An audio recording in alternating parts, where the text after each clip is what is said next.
Good morning and welcome to Behind the Screen. I am Jam, and this is a show where we hang out. We talk about beautiful things. We talk about board games, card games, role playing games, things that inspire us, things that make us want to be better players, better dungeon masters, run better games, and hopefully be better humans. That's really the secret intent of this show. It's why I review the things I do. It's the way I talk the way I do about things. I try to always stay upbeat and positive and focus on the things that I love.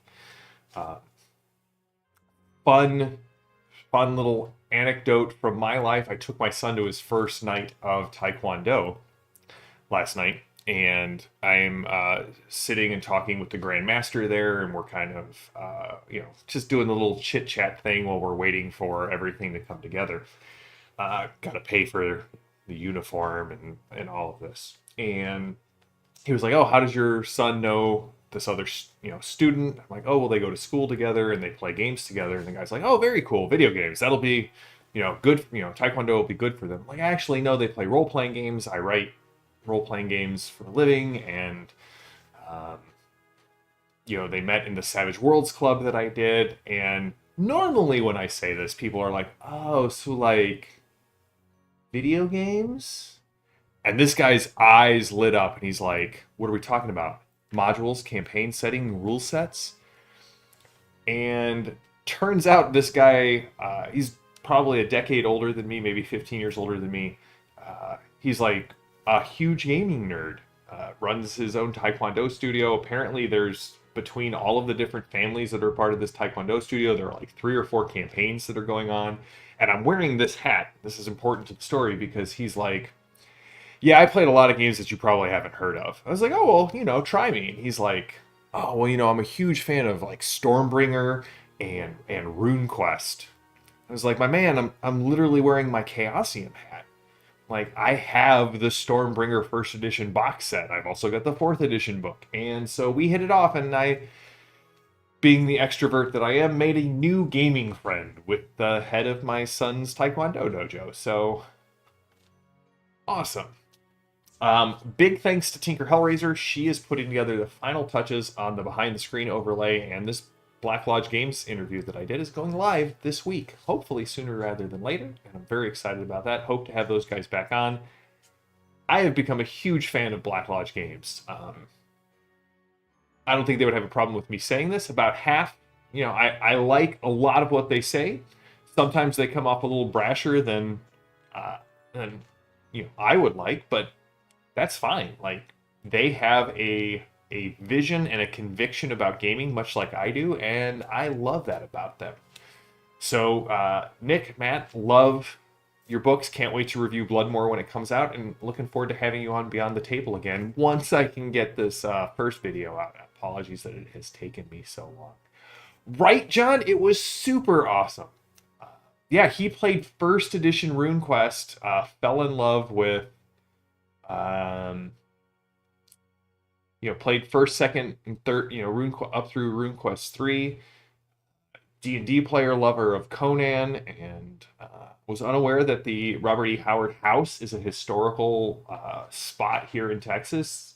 I have made the pilgrimage to uh, Howard's house, which was awesome. I think I'd love to do a stream from Barbarian Days next year. We'll have to see if that happens. So, hello to Jason and John and Tink and James. You added a new cast member last night. That's fantastic. DM James exposing people to other game systems. I feel like that pause was pregnant enough that people could turn that into a clip if they wanted to. So, what are we talking about today? Well, as you know, I've spent a lot of time on this channel, proportionally, talking about Castles and Crusades. They used to have the phrase the Rosetta Stone of gaming, and I love that because Castles and Crusades was one of the first companies, if not the first company, to take the OGL and make something new from it. They weren't taking the open gaming license and just making third edition stuff. They wanted a game system that could use the OGL and also was a callback to the first edition AD&D. That was Steven's bread and butter. And, Steven only plays 2 games, he says. He plays Castles and Crusades. Good, you should play your own game.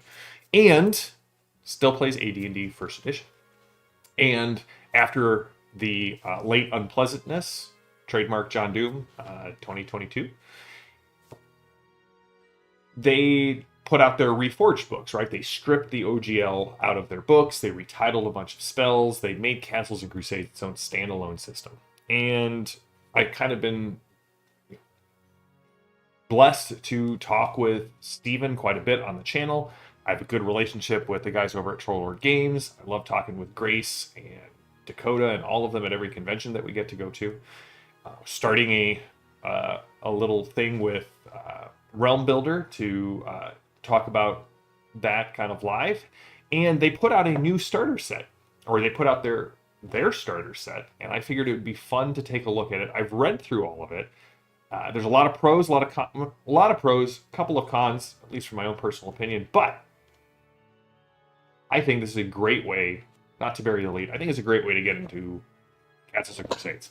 This starter box runs $30 and is everything you need to, I think, take you through level 8. We'll look through that again, as I forgot my notes at the other house that I'm staying at. Still not back in Iconic Studio, not back in the Iconic house. Maybe next week. We're in that final bit of the process where it's like, oh, it'll be next week. But much like Spaceballs, when will it be next week? Soon. So, but Castles and Crusades starter set, love the artwork. The artwork for this starter box is fantastic. It screams adventure. Like, let's go on an adventure. It's got this adventuring party already in the dungeon, kind of at a dead end with a bridge out or a rope. Yeah, a bridge out. What do we do next? I love that. I love that Tink took this picture and made it the title card for our YouTube video, which means they're all kind of looking at the title like, ooh, what's going on? So in this box set, you get 3 books, a set of dice, set of character sheets. Let's take a look at it. You some nice purpley dice, and then let's take a look at it. I am a sucker for landscape character sheets. Comes with, I think, 4. Yeah, enough to get started with your core gaming group. And again, for $30, you get quite a lot of value out of this. Let's take a look at what the books are in here. So here's the character creation guide. It walks you through, again, just a great cover, and a different style that I'm used to seeing from Castles and Crusades. Castles and Crusades, especially the core books, kind of hit this current era, because, right, Castles and Crusades today, same game that was published all of those years ago. They don't do new editions, they just incorporate the errata going forward. And so that makes it fantastic. They were always offering the previous edition of the previous version of the player's handbook for free on drive-thru. If you follow them on Twitter or social media, you'll get this. They routinely just put the last edition, so it's just missing a couple of errata. It doesn't have the nice full color artwork and layout that the newer books does, but it's the same rule set. You can get the book for free. The current art has a much more, I mean, it's obviously, we talked about how it's inspired by the original AD&D covers, which is wonderful, but it has more of a, I've heard another person call it a more realistic art style, and this has much more of a whimsical fantasy art style. It reminds me of the guy who Paul Bonner, who did the Trudvang art and some of the art coming out of that era or region of the world's role-playing games, so like Trudvang and was it Dragons and Demons? I forget. I know the name in German. I don't know the name in English. And Ruin Masters, that kind of era of gaming. So my only complaint about this book is they took, I mean, first of all, great looking paper. It's kind of on this kind of cream paper. We always get this, the seal of the Knights of the Crusade. Some of the art, and I don't know whether if this is up a print that I have, or this is just it comes out pretty dark on the pages. And here's the thing: I have the books that these pieces are from. So this is from the Aufstrag box. Let me go grab that off my shelf. I should have grabbed this sooner. Right? Like, this is a beautiful piece of art. It's very vibrant. It's got a lot of detail to it, and I feel like just a little bit of it was lost.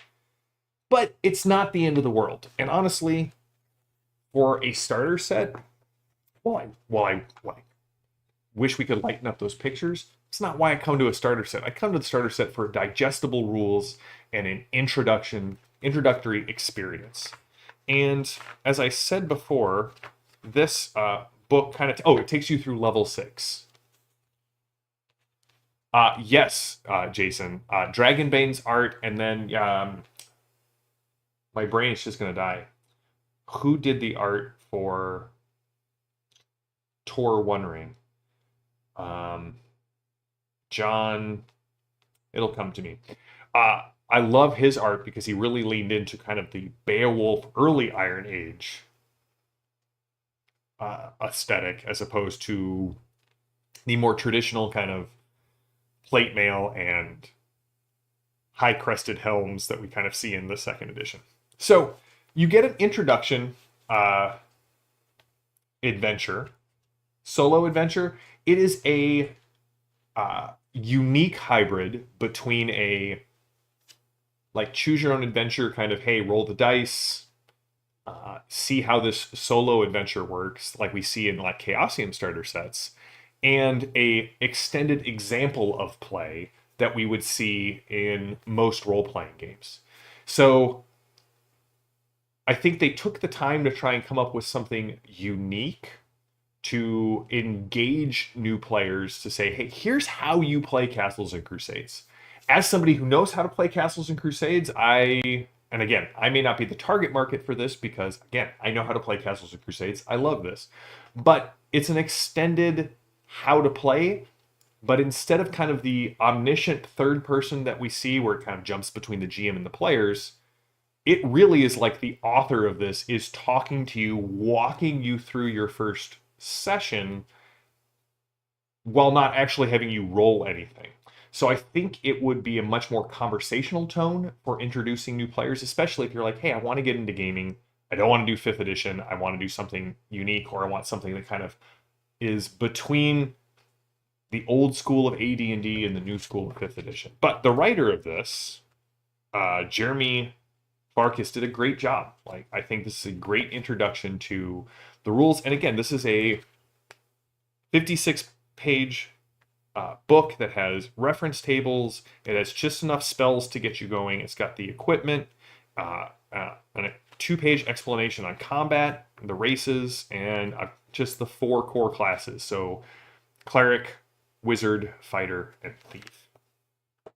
Then, and again, we have read this book first, read this book second. This is the directors are directing the game. So the CK, the Castle Keepers Guide. And this is kind of your overview of how to run the game. So essentially, they're distilling a large chunk of the player's handbook and the Castle Keepers Guide into a series of small 50 to 60 page books to get you started. And so this one's actually 32 pages, and it gives you your magic items, a couple of monsters, how to build your world, and then you get your own running the game and combat introduction. What I like about this is very often we see like all of the rules are in one book, and then you get the adventure. And they took the time to split this out so I can give this to the 4 players while keeping this copy for the director. And it has a lot of the same rules between the two, so that you can actually both be using this book or this set as you're playing the game.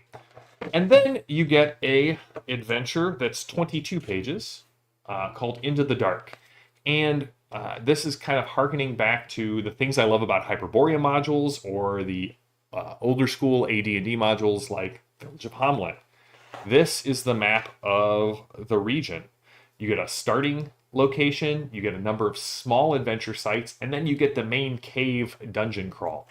And so if you have nothing else to go on, this gives you a little region that has a lot of adventure hooks to flesh out on your own after you've run through kind of the main storyline. And again, the art, please don't get me wrong, I love the Castles and Crusades art for the core books, the armory books. They're kind of standard style. I'm a huge fan of. This stands out as something unique for a very unique product. So that's it. That's what comes in the Castles and Crusades starter box, starter set. And, you know, for 30 bucks, if you are interested in Castles and Crusades, I think it's a great way to start. Because if you were just to get the player's handbook, yes, you would have all of the rules for most of the game, as well as, you know, ton more spells, ton more classes, ton more races, all of that. But for less than the cost of the one book to get into it, you get an adventure, you get levels 1 to 6 for 4 core classes, and you get a little bit more of the peek behind the screen for the CK, how to set, you know, difficulty classes, what it means to run the game, how do you set up your world. And again, that adventure is not just a, hey, here's a little adventure. It's a, here's a starting town with all of its intrigue. Here's a bunch of adventure hooks and rumors to go out and flesh out on your own. And 2 or 3 adventure sites plus the cave to really get your Castles and Crusades game started. John Doom says, if you could quickly describe the system, how is it played? Great point, John Doom. Hey, Ross and Nelson, welcome. And Jason, if I haven't said good morning to you, good morning. So, John Doom, it is a D20 fantasy game. So it plays a lot like any of your other modern day D20 games. You have ascending armor class. You're going to roll a D20 for everything except damage. And the way Castles and Crusades works is instead of doing a lot of skills, there are some skills, but it stays focused on the iconic abilities of the class, and then everything else comes down to an attribute check. Attribute checks, it's called the siege engine.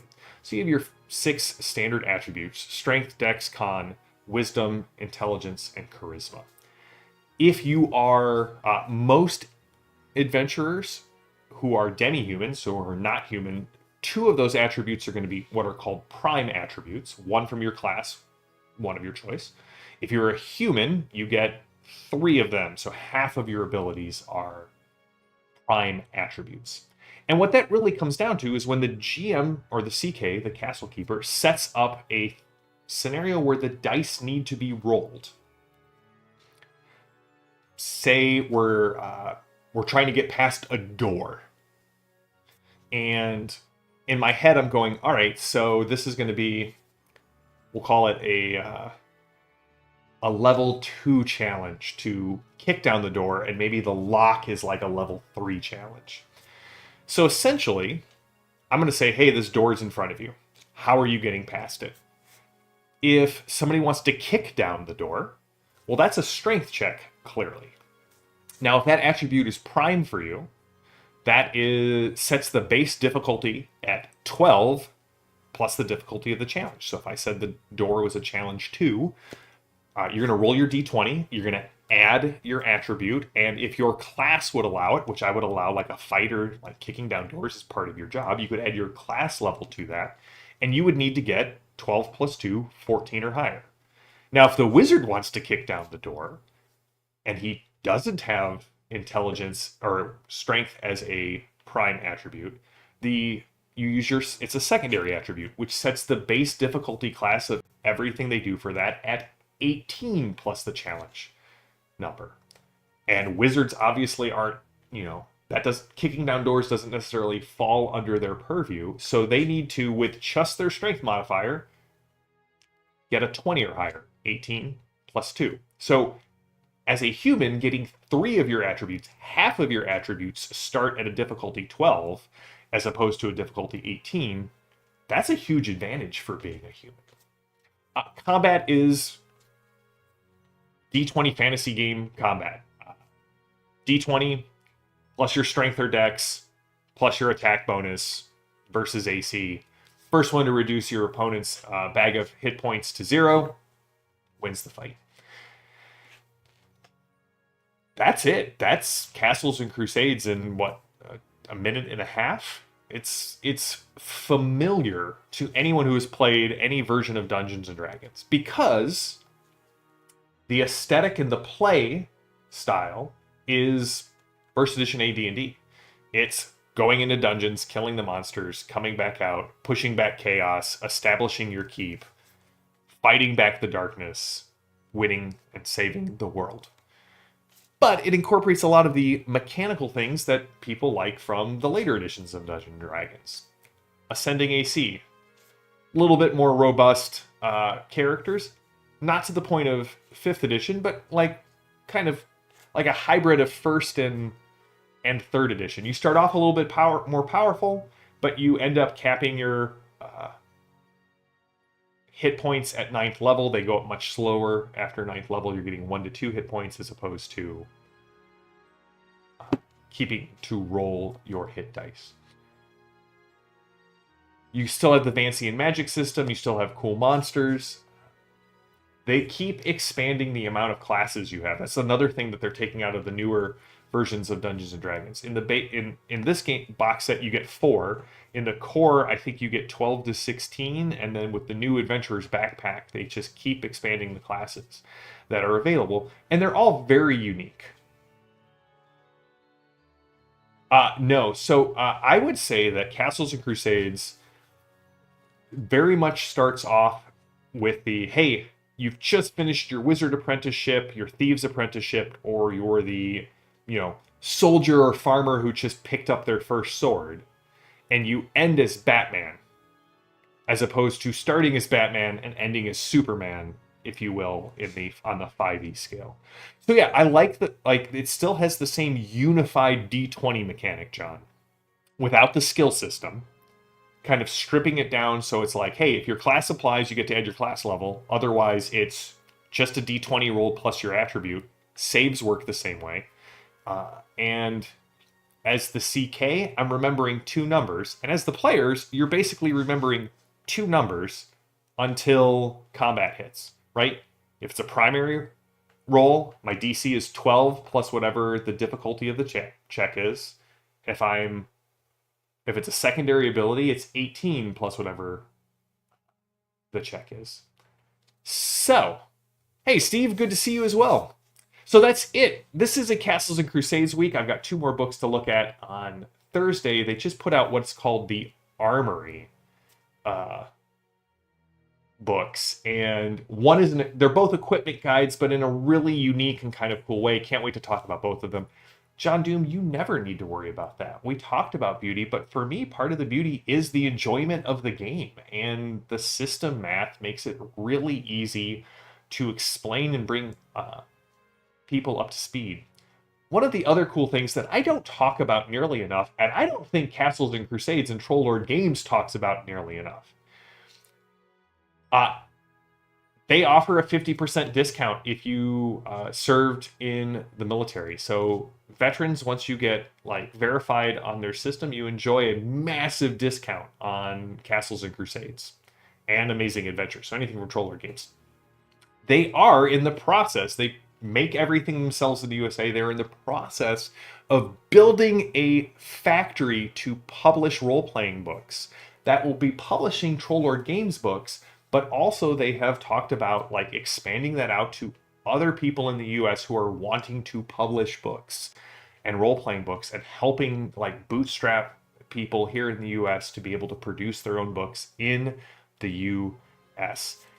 And last but not least, if you want to start a Castles and Crusades club at a school or some sort of public venue like that, reach out to them. They have a starter kit that they will send you, especially if it's a school, guaranteed if it's a school thing. I think you have to explain what else is going on. But it comes with like a full set of the core rule books. I think actually extra copies of the player's handbook so that you have multiple copies at the table. A couple of adventures and PDFs, and to basically get a school club set up. And I think that's awesome. And that's something that more companies should do. And we should really be talking about the fact that they have a school kit.